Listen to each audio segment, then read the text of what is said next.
Hola, muy buenos días. Mucho gusto. Mi nombre es Harvin David Martínez Rodríguez. Espero que tengan una excelente mañana. En el día de hoy le vengo a presentar los tipos de enfoques de los tipos de enfoque metodológicos abordados por el doctor Robert Hernández Sampier. Esto va dirigido para la profesora de metodología de investigación Gallardo Gómez Omaira Guadalupe y el estudiante que les habla Martínez Rodríguez Harvin Davián.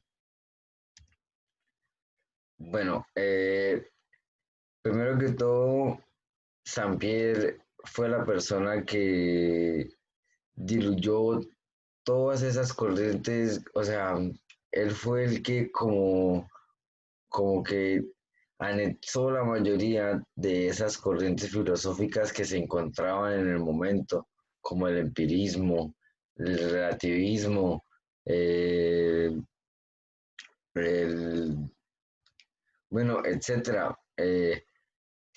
Él unió esas escuelas tratando de abordar dos nuevos enfoques. O sea, él, él hizo todo eso para sacar dos nuevos enfoques llamados uno que es el enfoque cuantitativo y el enfoque cualitativo, que abordan aquellas corrientes filosóficas ya nombradas, como la del empirismo, es que son varias. Bueno, por lo menos el doctor Hernández, el doctor Hernández Sampier dice que la investigación es un conjunto de procesos sistemáticos, críticos y empíricos que se aplican al estudio de un fenómeno existente. Bueno, ahí nos dice que hay tres enfoques. Ya regálenme un momento y ya les explico el tercer enfoque. Primero, la investigación. La investigación se basa de una idea.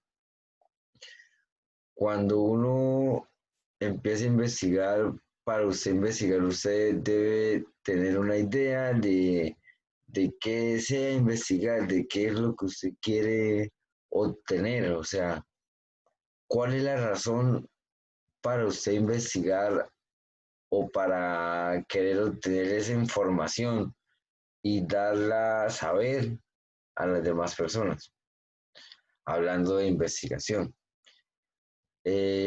De ahí surgen unos procesos, porque investigar no es solamente ir y mirar, sino son procesos, hay que hacer un proceso, por lo menos los biólogos hacen un proceso que es ir a mirar la fauna, la flora, a mirar los animales, ir midiendo las temperaturas, las condiciones. ¿Sí me entiende? Todos esos procesos son factores que van dentro de la investigación. Eh, también dice que son sistemas empíricos. Los dice empíricos, ¿por qué? Porque desde tiempos inmemoriales, empíricamente ya hemos trabajado con el ganado, sí, más que todo con el ganado, con la agricultura. Acordémonos que en el tiempo de antes arábamos la tierra con una vaca o con un toro bien alimentado o fuerte, o como no tenían luz eléctrica ni nada de eso, en el principio se utilizaba el aceite de ballena antes de que se descubriera el petróleo. Se utilizaba el aceite de ballena como combustible. Bueno, entonces, como ya les dije, son tres enfoques. Primero vamos a hablar del enfoque cuantitativo. El enfoque cuantitativo. Bueno, entonces, una breve reseña del enfoque cuantitativo que nos da el, el profesor, el profesor Robert Hernández Sampieres. Usa la recolección de datos, o sea, el enfoque cuantitativo usa la recolección de datos para probar hipótesis con base en la medición numérica y en el análisis estadístico para establecer patrones de comportamiento y probar teorías. O sea, un ejemplo, las personas que estudian etología animal, ellos usan la relación de datos para probar hipótesis, o sea, ellos hacen una hipótesis sobre la conducta de un animal, porque acordémonos que la etología es el estudio del comportamiento animal o el comportamiento, por así decirlo. Entonces ellos también crean una hipótesis en base a una medición. ¿Por qué? Porque ellos también tienen que estar pendientes, tener una medición numérica, cada cuánto come el animal, si tiene crías, si es una manada, ¿sí me entienden? Entonces, todo eso se analiza y se hace una estadística para poder establecer unos patrones que nos ayuden a identificar y saber cuál es ese comportamiento, qué lo causa, qué es aquello que causa que el animal, que el depredador aceche a la presa, por así decirlo.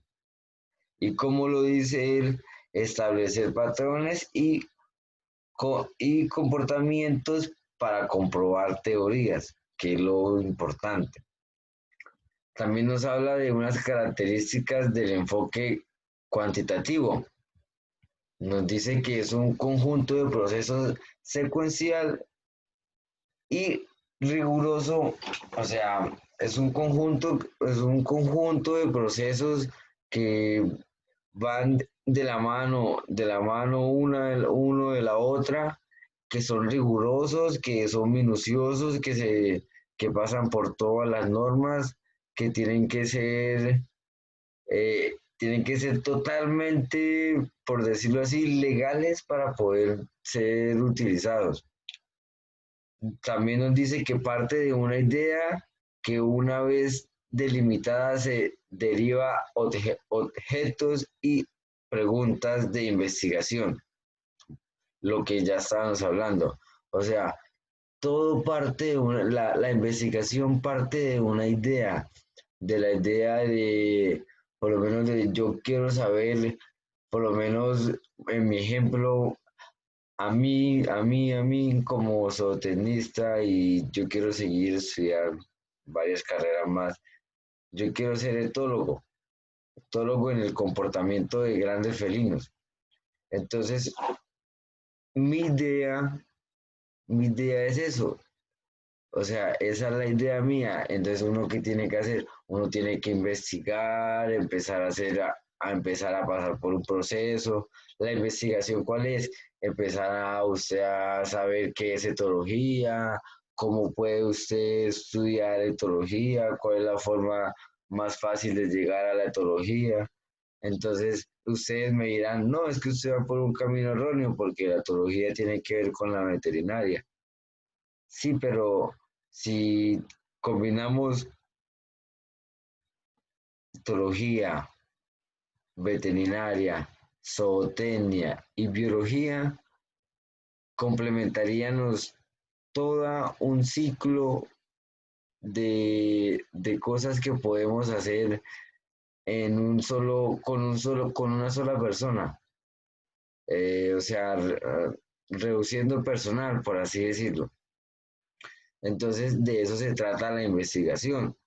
Es una idea que da a un proceso y construye un marco.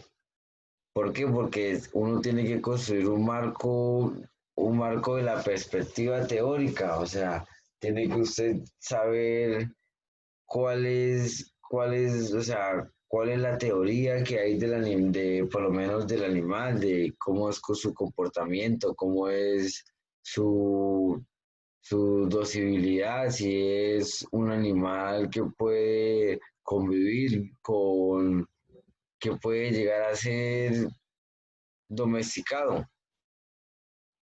Bueno, sigamos. De las preguntas se establecen hipótesis y determinan variables. Se desarrolla un plan para probarlas, lo que estamos hablando. Eh, por lo menos en el caso de los biólogos, de los etólogos, ellos tienen que desarrollar un plan de ir y estarse no solamente un día, 2 días, sino meses, a veces años en un lugar esperando para poder hallar un solo rastro de un comportamiento que no teníamos idea de que un animal tiene. Entonces, por eso dice que las hipótesis determinadas variables se desarrollan un plan, un plan para probarlas, o sea, un diseño. Entonces se diseña el plan para probar usted aquella hipótesis. Se miden las variables. ¿Por qué? Porque aparte de eso hay variables, porque de pronto usted puede ir con la intención de estudiar el comportamiento de un caballo salvaje, pero entonces la variable es que ese caballo salvaje por lo general no está solo, está en manada y puede usted observar un comportamiento distinto de la manada o puede usted acoplarse a la manada, llegar a tener una correlación entre semoviente y persona. Entonces, esas son variables que pueden ser determinadamente importantes en el momento de una investigación. Bueno, entonces, como ya le digo, determinadas obtenidas. Bueno, con métodos estadísticos se establece una serie de conclusiones respecto a la hipótesis. Claro, tenemos que llevar un, un, un conteo, un registro para poder llevar y hacer esas estadísticas, para poder demostrar con hechos, con evidencias, estadísticas numéricas, estadísticas, pueden ser personas que nos hablen y nos digan que las cosas han subido. Todo eso cuenta. Lo importante es siempre saber que la investigación proviene de una idea que nos lleva a una hipótesis y esa hipótesis nos lleva a un proceso que nos permite analizar y desempeñarnos y comprobar patrones de comportamiento. Yo ya que estoy hablando de etología animal, bueno, sigamos. Bueno, aquí tengo 10 características que van, que van reflejadas en el, en el, en el cuantitativo, en el aspecto cuantitativo. Primero lo que yo le dije, la idea. Uno con la idea es donde inicia. Entonces, cuando usted tiene idea, usted hace un planteamiento del problema, de cómo hacer, cómo poder llegar a tener aquella, por ejemplo, digamos, eh, si usted desea hacer un concentrado, cómo puede llegar a tener esa materia prima? Entonces usted se plantea ese problema y tiene que dar o sea, usted da una solución a ese problema para poder seguir a la tercera regla, que es la revisión de la literatura y desarrollo del marco teórico.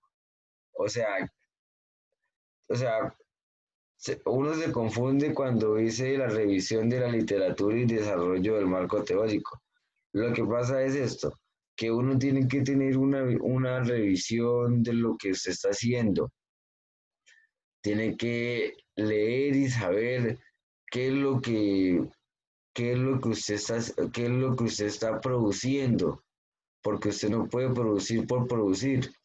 Usted tiene que producir para poder tener una ganancia. Entonces va a haber un desarrollo. Entonces ese desarrollo es aquel marco teórico, ese desarrollo es aquel marco donde nos damos de cuenta que las cosas empiezan a funcionar, de que compro, por decir, el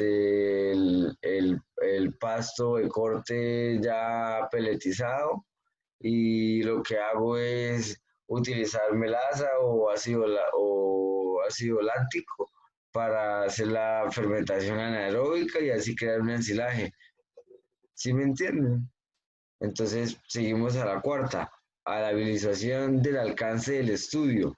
O sea, ya uno cuando ya tiene ese como ese saber, como ya usted sabe, ya se supo cómo, ya usted pasó el proceso, ya usted sabe cómo se hace, cómo se debe, por ejemplo, cultivar, cómo se debe recolectar, cómo se debe procesar, cómo se debe manejar las normas biosanitarias. Entonces ya uno empieza a hacer una visualización del alcance del estudio, o sea, ya uno ya empieza a visualizar ya a más grande, a futuro, un estudio más a futuro, ya usted ya piensa en grande, ya entonces, digamos, si usted está produciendo, eh, por ejemplo, tengo un amigo que vende yogures. Él produce, él ya pasó por todo eso, él tuvo la idea, hizo el planeamiento, el planeamiento, desarrolló el problema, lo realizó, hizo la revisión, supo que era bueno el producto, lo que habla de la literatura, desarrolló el producto y empezó a trabajar con el producto. Ahora ya tiene una visualización a un alcance a futuro, a un alcance mayor. Entonces, eso es una visualización al alcance del estudio. ¿Por qué? Porque él, para llegar a hacer todo eso, hizo un estudio y se está dando de cuenta que el alcance que puede llegar a tener puede ser de gran magnitud y puede ser muy importante. La elaboración, bueno, entonces seguimos con la quinta regla, la elaboración de hipótesis y definición de variables. Bueno, yo ya me adelanté un poquito con lo de la hipótesis. ¿Por qué? Porque de la idea, bueno, porque de la idea es donde uno genera la hipótesis. Aquella hipótesis si tendrá uno, si podrá, no podrá, o si conseguirá la materia prima y a qué costo será la materia. Entonces, hay una definición de variables. ¿Por qué? Porque usted puede ir, digamos, eh, no se va a comprar aquí en el supermercado de aquí abajo de la tienda, sino usted se va para Abastos, madruga a las 5, madruga a las 2 3 de la mañana y se va a Abastos y compra los productos de mejor calidad y a menor precio. Entonces, eso hace una elaboración de ya por lo menos ya pasamos la elaboración de la hipótesis y ya tenemos una definición de variables. ¿Por qué? Porque ya uno sabe que así le cueste a uno un poquito más levantarse temprano, eh, las repercusiones en monetarias se van a ver bastante repercutivas en el negocio. Bueno, en el desarrollo y diseño de la investigación. Bueno, entonces cuando ya tenemos un desarrollo y un diseño del proyecto que tenemos, de que ya lo tenemos listo, Entonces, podemos hacer una investigación rigurosa de cómo fue que empezamos, de cómo se empezó. Claro que eso de, por lo general lo empezamos desde el mismo día que se empieza con el proyecto. Entonces se empieza a desarrollar el diseño de cómo usted diseñó todo, cómo hizo cómo hizo para conseguir los productos, cómo hizo digamos, si necesitó procesar algún producto, si necesitó cortar la leche, si necesitó, entonces todo eso lo que uno hace es ingresarlo a un Word y desarrollar una investigación completa donde el producto pueda ser replicable hacia otras personas, donde no solamente usted se quede con la idea de eso y quede usted con eso, sino le dé a conocer a las demás personas su idea y que también pueden lograrlo. Bueno, entonces pasemos a la séptima definición, a la séptima ley. Definición y selección de la muestra. Uno por lo general siempre bueno, eso es uno, como yo ya les dije, yo ya me adelanté un poco. Este, Cuando uno va al momento por lo menos de ir al supermercado, que les comento de ir al supermercado, ir a mirar el producto y usted se da cuenta que el producto está golpeado, magullado, que el producto no está como tan bonito, porque usted sabe que para usted tener una buena, un buen un buen proceso y un buen producto, o sea, otro buen producto, tiene que manejar materia prima de mejor calidad. Entonces, ahí es donde está la selección de muestra. ¿Por qué? Porque entonces usted empieza a mirar en diferentes lugares y a seleccionar. Porque, digamos, puede ser que aquí en el supermercado de aquí abajo consiga una granola, por lo menos en el caso de mi amigo que yo les comento que vende yogures, consiga una granola económica, eh, a buen precio, aparte de que es a buen precio, es de buena calidad y es recomendada y a la gente le gusta. Cambio bajas en abastos y claro, encuentra el bulto de granola en lo que va a comprar, digamos, 3 4 kilos, pero la granola que compra no es la misma, no tiene el mismo sabor o a la gente no le gusta.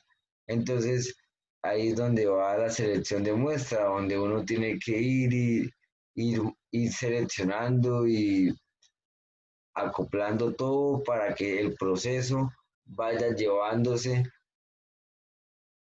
de la mano y vaya surgiendo sin complicaciones.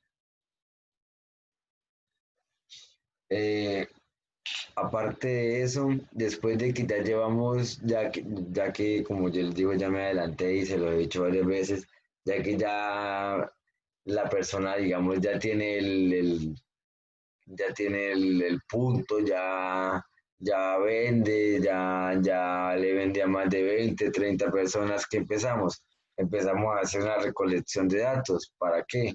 Para llevar unas cuentas pueden ser eh, económicas, pues, de dinero, o como pueden ser como pueden ser cuentas de las personas y nombres de las personas que compran con números y dirección. Entonces empezamos a recopilar información, empezamos a recopilar datos que nos ayudan a por lo menos hacer la entrega del producto, a encontrar fácilmente solución a un problema de, por ejemplo, de que se le descargó el celular y no tiene para hacer una llamada. Usted tiene ya una base de datos donde usted tiene los números, los nombres, números alternativos donde puede llamar. Entonces, para eso sirve una recolección de datos. Pasamos a la novena y penúltima, este, ay, se me olvidó. Bueno, el análisis de los datos. El análisis de los datos debe ser concreto y debe ser relativamente eh, eh, minucioso. Tiene que ser muy minucioso porque necesitamos recolectar cuánto es, cuánto se invierte, cuánto la persona gasta, digamos, en el transporte, ir a llevar el producto, en lo que empaca el producto, en los sellos que utiliza, los que manda hacer para su marca.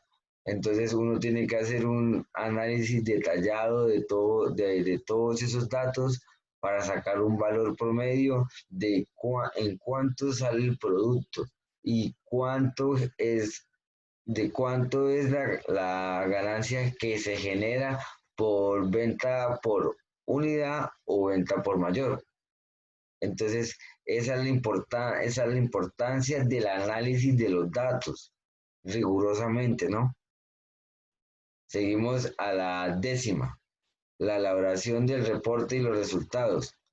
Ya cuando ya tenemos la empresa ya es una empresa ya grande, ya es una microempresa, ya tenemos clientes fijos, ya las personas nos llaman, ya no necesitamos salir a repartir volantes ni nada. Entonces empezamos a hacer una elaboración de qué, de empezar a recoger y ver los resultados y empezar a mirar reportes, empezar a mirar, bueno, yo invertí tanto y tengo lo del plante y aparte del plante tengo 600.000 pesos más y el plante mío era de 100.000, o sea, tengo una ganancia de 500.000 pesos en un promedio de una semana. Entonces es importante tener una elaboración de reportes. ¿Por qué? Porque eso nos ayuda a tener unos resultados y poder tener con, con firmeza y confianza que esos resultados son los verdaderos y que no vamos a fracasar como empresa, sino vamos a triunfar. A un ladito dice, refleja las necesidades de medir y estimar magnitudes de fenómenos o problemas de investigación. Cuando, cuando ocurre y con qué magnitud. Cada cuando ocurre y con qué magnitud. O sea, por lo menos lo que estamos viviendo ahorita. O sea, nadie nunca pensó lo del COVID-19. Entonces, ¿qué pasa? Eso es un ejemplo, ¿no? No lo tomen como parte de esto. Eso es un ejemplo que se está dando. Entonces, en la parte de la investigación, entonces, ¿qué pasa? ¿Qué ocurre? Que tenemos que afrontar aquellos problemas que nos salen de la nada y afrontarlo como lo hacen los médicos, los microbiólogos que trabajan con cepas del COVID-19 y se han enfermado y gracias a Dios algunos han salido bien y otros han tenido la mala suerte de fallecer. Entonces, todos esos problemas los abarca también la metodología de la investigación. ¿Por qué? Porque ella tiene que pensar a futuro y ver aquellos fenómenos que nos pueden ocurrir, aquellos problemas. Entonces, eso hace parte de la investigación y cada cuando ocurre, entonces ellos tienen que pensar en eso, cada cuánto se puede presentar por lo menos ahorita cada cuando se puede volver a presentar una pandemia, porque acordémonos que en el 2009 hubo lo de la fiebre porcina, que era lo del H1N1, que también mató mucha gente. Acuérdense, ahora tenemos lo del COVID-19, que definitivamente ha acabado con gran parte de la,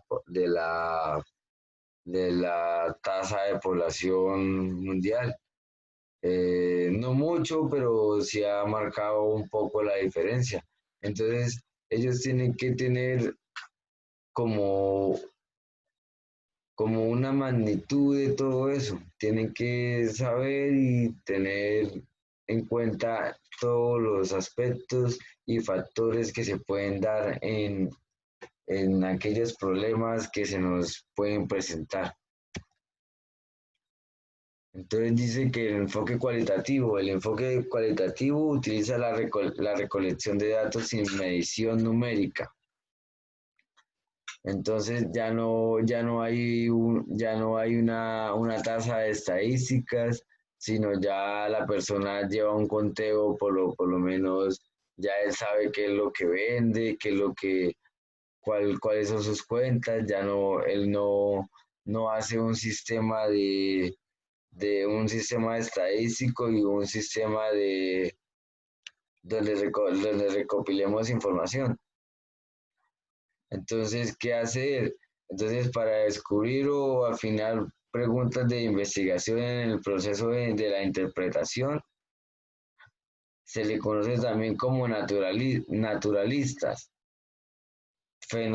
fenológico, interpretativo o etnográfico. En él existen diversos marcos interpretativos, como interracionismo o et- la etnometodología, el constructivismo, el feminismo, la fenología y la psicología de los constructores personales, la teoría crítica utilizados por afectuar estudios. O sea, lo que pasa es que todo eso viene de la mano con el enfoque cualitativo. ¿Por qué? Porque las personas no miden sus acciones, sus cosas. Entonces, eso bueno, yo no estoy en contra del feminismo ni nada, porque todos deberían ser igual, nadie tiene que ser menos que otro. Entonces, pues, si las mujeres piensan eso, pues hay que respetar la decisión.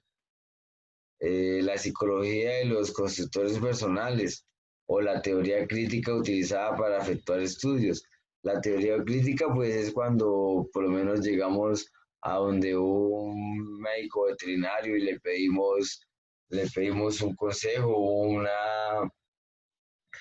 un aporte que nos ayude a tener una mejor vista o un mejor panorama de aquella estructura que necesitamos eh, arreglar o necesitamos remover o para algún estudio que necesitemos, en un caso de la universidad, como me ha pasado a mí en muchos momentos.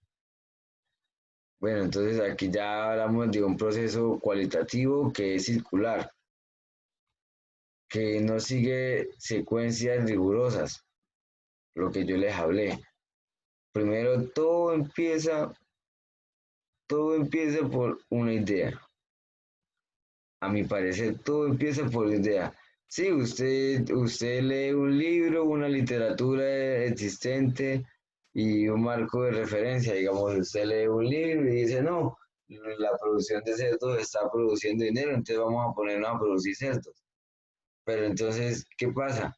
Que uno tiene que mirar la tasa de oferta y demanda. Entonces, por eso surge la idea, la idea de crear algo innovador, de crear algo nuevo y de y de innovar. Entonces, de ahí sigue el planeamiento del problema, de cuál va a ser esa idea que usted desea hacer, cómo piensa hacerla, cuál va a ser su objetivo, cuál va a ser la forma en la que usted se va a sustentar en eso. Entonces, seguimos con la inmersión inicial en el campo.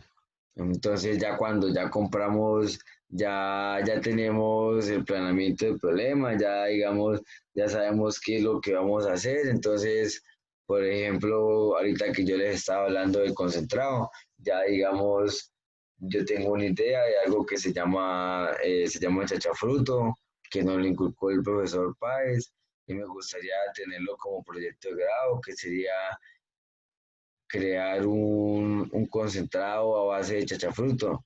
Entonces ya cuando uno está inmerso ya en el campo, ya usted sabe dónde conseguir la semilla, dónde puede cultivar, dónde puede tener todo eso. Entonces ya uno sigue al siguiente proceso o a la siguiente etapa, que es la concepción y el diseño del estudio, de lo que usted pensó, cómo lo va a cultivar, en la idea de cómo lo va a cultivar, de que hay que saber que si usted va a cultivar hay que también ayudar al medio ambiente.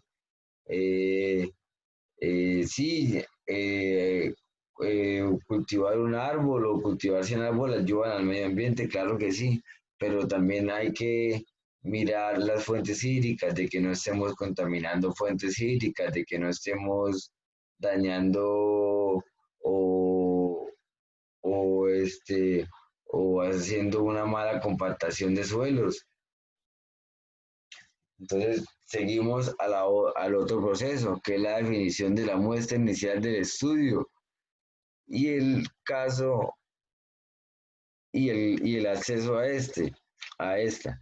Entonces, ya uno ya tiene el producto en sí hecho, ya usted ya hizo el proceso, ya cultivó, ya recolectó, ya procesó el fruto, ya hizo el estudio de qué aminoácidos, de qué proteínas llevaba, de qué glucosa manejaba, de qué pH mantenía, si era comestible, no era comestible, de cuánto era el valor, eh, de cuánto era el valor de peso, de ganancia de peso. Entonces empieza uno a hacer un estudio de todo eso y pasa a una correlación de datos, a empezar a mirar los datos de cómo empezó usted, de cuál fue por lo menos, cómo empezaron. Si empezaron, digamos, en el caso de los bovinos. Yo les voy cambiando ejemplos para que me vayan entendiendo y si no me entienden, pues me dicen y yo vuelvo y hago otro video. Entonces pasamos a la recolección de los datos. ¿Qué pasa? Que entonces empezamos a mirar que, digamos, en la parte de bovinos empezamos con bovinos nos donaron 10 bovinos, pero en unas condiciones eh, biosanitarias deplorables, flacos, desnutridos, con una cojera, con un problema de cascos. Entonces, ¿qué pasa? Entonces uno empieza a recolectar todos esos datos, empieza a mirar qué hizo con el animal, cómo arregló el problema de la cojera, cómo hizo para levantar el animal después de tener una desnutrición, podemos decir crónica, si se puede decir. Entonces, toda esa recolección de datos es muy importante para llevar así un análisis de todos los datos, lo que sigue en la siguiente, lo que sigue en la siguiente, en la siguiente regla, por así decirlo, en el siguiente proceso. hay que llevar todos los datos para poder tener un análisis de los datos y poder tener una idea de qué es lo que usted lleva, de lo que usted está produciendo y de lo que está ganando, de que no está invirtiendo y está perdiendo dinero, sino está generando ganancia. Entonces ya después de usted tener, ya después de usted tener claro que usted eso le generó ganancias y de que usted le fue bien con eso, entonces ya empezamos con una interpretación de resultados. Entonces ya usted por lo menos nos ayuda a nosotros como zootecnistas y hace un Word y nos explica y nos lo comparte mediante un, este,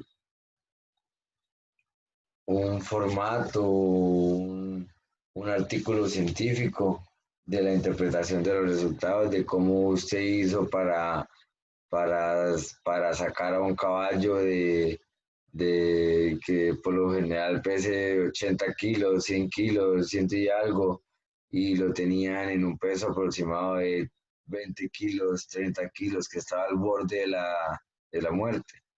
Entonces, usted ya empieza a colocar una interpretación de los resultados, de cómo fue que arregló esas cojeras, cómo fue que hizo para que el animal otra vez recibiera sus nutrientes, de que el animal otra vez volviera a tener su movilidad y con base a todo eso, usted nos ayuda a nosotros como zootecnistas y como médicos veterinarios a tener una nueva idea y una nueva metodología para, en algún futuro, si necesitamos llegar a utilizarla, tenerla en cuenta y utilizarla.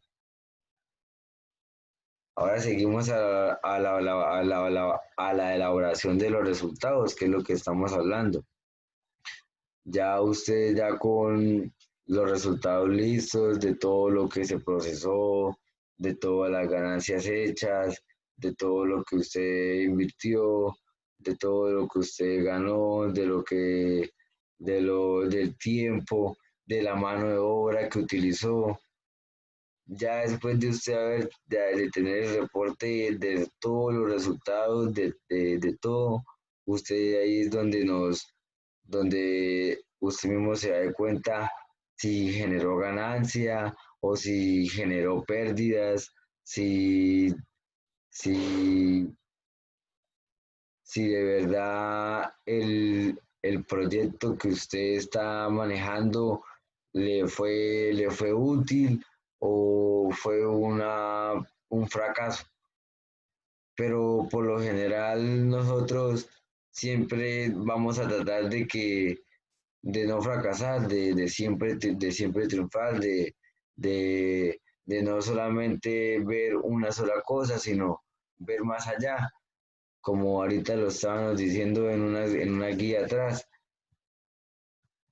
aquí, que nos decía eh, que, que digamos, es que no lo encuentro, nos decía que no solamente había que mirar solamente un factor, sino varios factores, de que digamos, usted llegó y no recuperó al caballo un 100%, o sea, el caballo no le sirvió para trabajar, para un caballo de trabajo. Lo puede utilizar entonces, o sea, para un caballo de trabajo lo hablo yo como un caballo que usted lo monte y vaya y lleve reses y una cosa y la otra, no. Ya ese caballo no quedaría sirviendo para eso, sino quedaría sirviendo como para, si es un animal de buena genética, hacer inseminaciones artificiales con él, hacer procesos de fecundación con otras yeguas y tratar de ir mejorando la genética de los animales, a pesar del inconveniente que tenemos de que el caballo ya no nos sirve para trabajo. Bueno, y aquí tengo unas diferencias entre el enfoque cuantitativo y el enfoque cualitativo.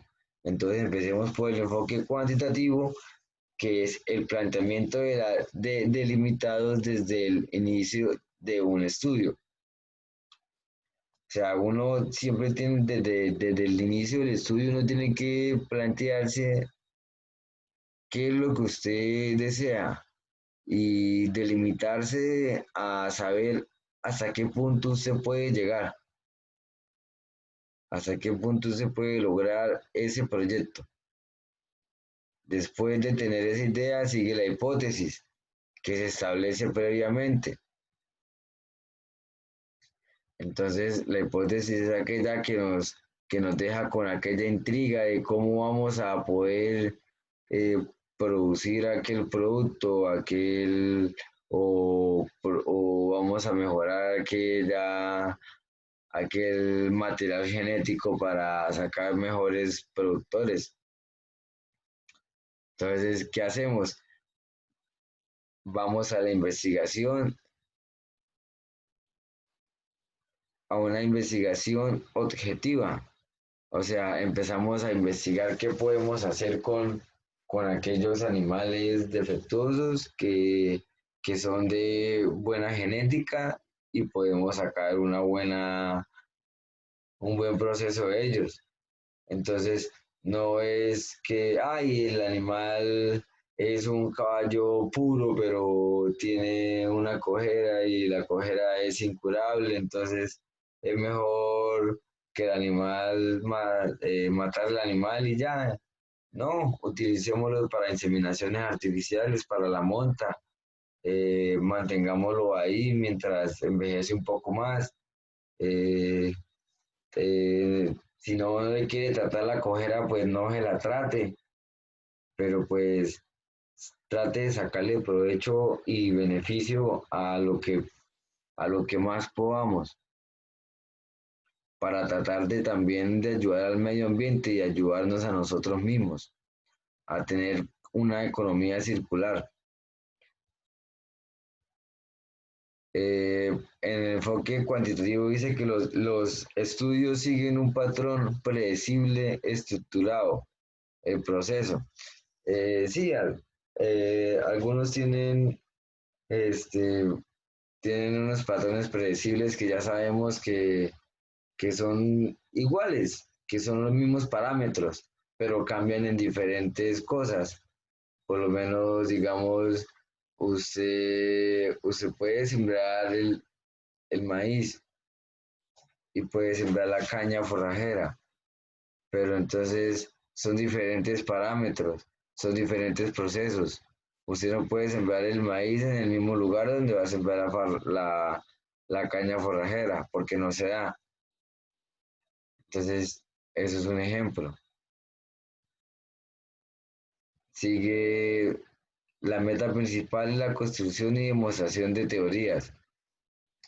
Para demostrar una teoría, tenemos primero que, como ya lo hablamos, tener la idea, eh, aprobar la hipótesis, eh, hacer el proceso, tener el producto o el material que vaya a utilizar para demostrar que su teoría es autosostenible y se puede replicar. Y no solamente va a ser algo que usted solamente se va a guardar para usted, sino lo va a dar a compartir a las demás personas. La utilización de la lógica o razonamiento deductivo.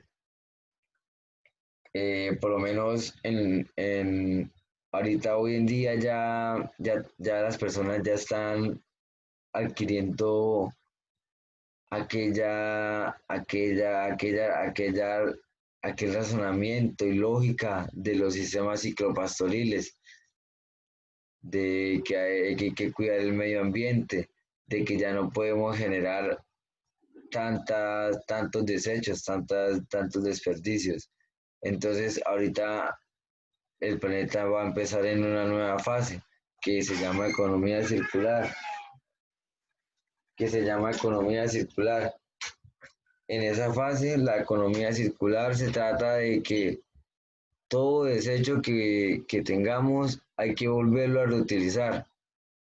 O sea, dejar de comprar el último computador y que la fábrica deje de cada vez ir, ir sacando nuevas, por decir, nuevas patentes, sino ir sacando o sea, ir mejorando los sistemas operativos, ir mejorando las otras cosas que podamos cambiarle, como por ejemplo partes de hardware o el software y el sistema operativo, el hardware, el teclado, el mouse, cosas así, que podamos ir cambiando, ir innovando. Eso se está viendo, pero no se está viendo como economía circular ni razonamiento deductivo. Entonces también en los sistemas ciclopastoriles la gente se está dando de cuenta que al tener un sistema ciclopastoril está eliminando el CO2 de la capa de ozono, que es uno de los grandes factores de efecto invernadero que tenemos hoy en día. Entonces, al tener sistemas de ciclopastoriles y tener eh, gran biodiversidad alrededor de nuestros apriscos o en nuestra granja o nuestra finca, eso nos ayuda a eliminar tanto CO2 y volverlo oxígeno. Y así conservamos la biodiversidad y ante todo, como siempre lo he dicho y lo vuelvo y lo recalco, hay que cuidar las fuentes hídricas. En un futuro ya los mercados ya no van a ser por comida y por un celular, por un computador, no. En un futuro cuando nos demos de cuenta los mercados van a ser por agua, por usted comprar una botella de agua, por usted tener agua. Entonces hay que empezar a cuidar el planeta para no llegar a aquellos puntos, aquellas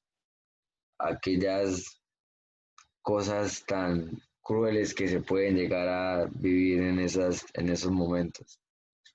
Entonces ya pasamos a un enfoque cualitativo. Es una especie de paraguas donde se incluye una variedad de concepciones, visiones, técnicas y estudios no cuantitativos. O sea, son estudios y técnicas empíricas que no son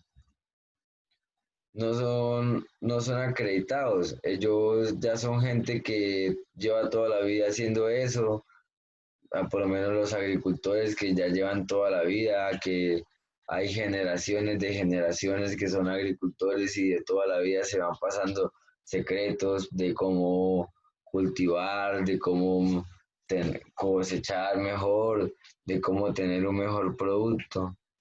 Entonces, son técnicas empíricas que tiene la gente para la gente que no es acreditada, pues, que no tiene aquellas acreditaciones. Sí, que no se prueban hipótesis, se generan durante el proceso. Bueno, entonces, ¿qué pasa? Entonces, uno ya no genera aquella hipótesis como acá. Para mí, una hipótesis es aquel pensamiento de zozobra que usted empieza, bueno, ¿y cómo voy a empezar con el proyecto? ¿Cuál va a ser el capital? ¿Cómo voy a sacar, de dónde voy a sacar el dinero para el capital? Entonces, ellos no se preocupan por eso.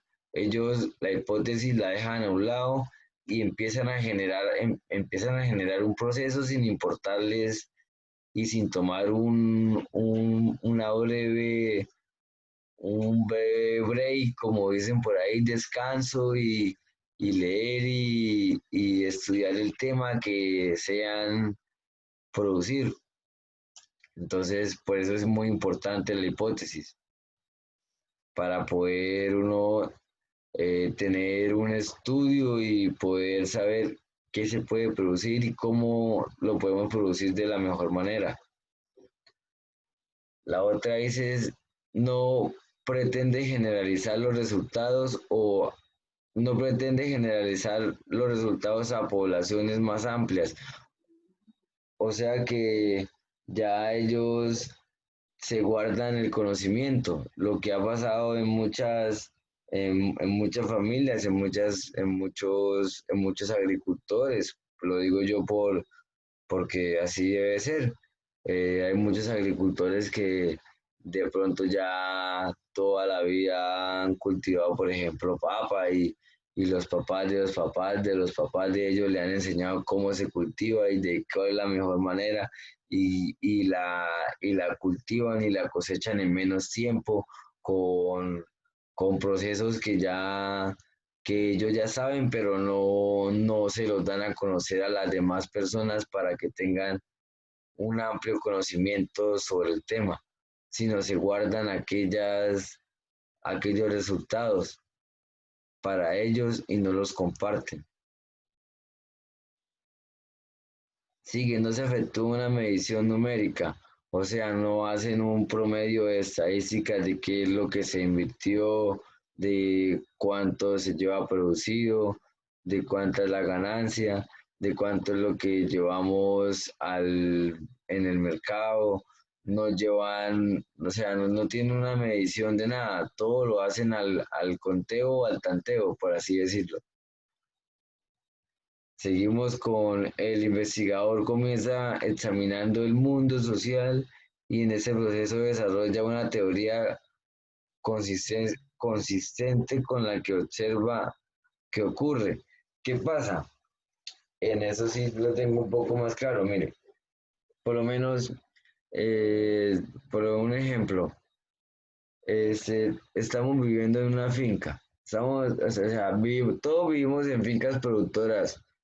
Pero entonces vemos que un vecino empezó a trabajar con plátano y el plátano le empezó a generar ganancias y los vecinos ven que él gana y que saca plata y que le llegan camiones y le hacen colas y le hacen filas.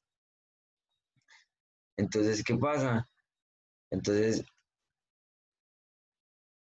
entonces el investigador entonces empieza a examinar todo, entonces o sea, toda la gente que se vuelve como un investigador empiezan a examinar, a mirar qué es lo que él está haciendo, qué es lo que él está produciendo, qué desarrolla, cuál es la forma en la que lo hace, cómo se basa en hacerlo, en qué consiste.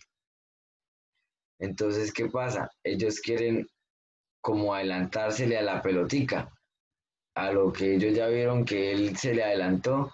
Entonces, ¿qué pasa? Ellos dejan, por lo menos los demás agricultores son agricultores de arroz. Entonces, todo el arroz que tenían cultivado lo desechan, pierden la cosecha y empiezan a cultivar plátano. Acordémonos que las matas de plátano no tienen semilla, ellas se cultivan mediante hijitos, mediante hijitos que van saliendo, paticas que le van saliendo a la mata. Entonces, ¿sí me entiendes? O sea, imagínese, entonces se crea una oferta que, que la demanda no está pidiendo, sino la gente crea una oferta para crear una competencia de valores y ponerle, digamos, más valor o menos valor a un producto. Entonces seguimos con la última que dice la indagación se mueve entre los eventos y su interpretación. Entonces, ¿qué pasa? Que ya cuando ya tenemos todo realizado, pues ellos empiezan a indagar, ya ellos, digamos, ya se metieron de cabeza, ya están de cabeza en una producción avícola, pero no saben nada. Entonces empiezan con la indagación, empiezan a averiguar cómo cómo mantenerlos calientes, qué alimentos darles, qué hacerles. Entonces ellos empiezan con eso.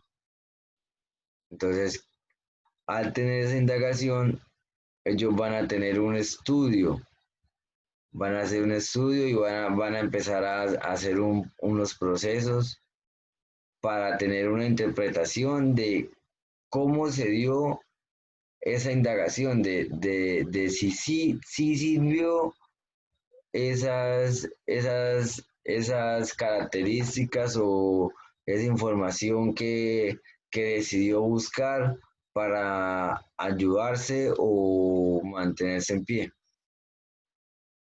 Ya aquí acaban la diferencia entre los enfoques cuantitativos y el cualitativo. Entonces ahora les voy a hablar del tercer enfoque, que es el enfoque mixto, que inclusive encontré algo muy bueno que me gustaría que vieran. Dice, el proyecto de investigación inicia con ideas que deben ayudar a resolver problemas, aportar conocimientos, generar interrogantes y ser novedosas, alentadoras, emocionantes, inspiradoras, eh, acercan acercan a realidades, porque digamos usted no puede tener una idea que usted no pueda hacer realidad. Usted tiene que tener conciencia que usted tiene que,